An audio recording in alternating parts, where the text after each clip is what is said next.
Well, today, the Evangeline Parish Sheriff's Office is announcing the termination of the Department of Justice's investigation into the office's policies and actions. The Ville, Platte Police and EPSO have been under investigation by the Department of Justice since 2016 due to reports that the departments were violating the constitutional rights of citizens by conducting what the DOJ calls an investigative hold.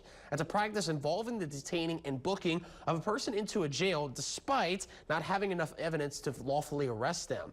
According to the DOJ's report, this detaining may have been used to coerce people into confessing to crimes to end the, quote, secret and indefinite confinement, and by using this practice actively hurts the public's trust in law enforcement. In 2022, EPSO Sheriff Charles Guillory made a special order declaring the office would no longer practice investigative holds and unlawful detainment. Due to this special order, among other policy changes, the Department of Justice determined that EPSO has reportedly or properly reported its issues and has now closed the investigation.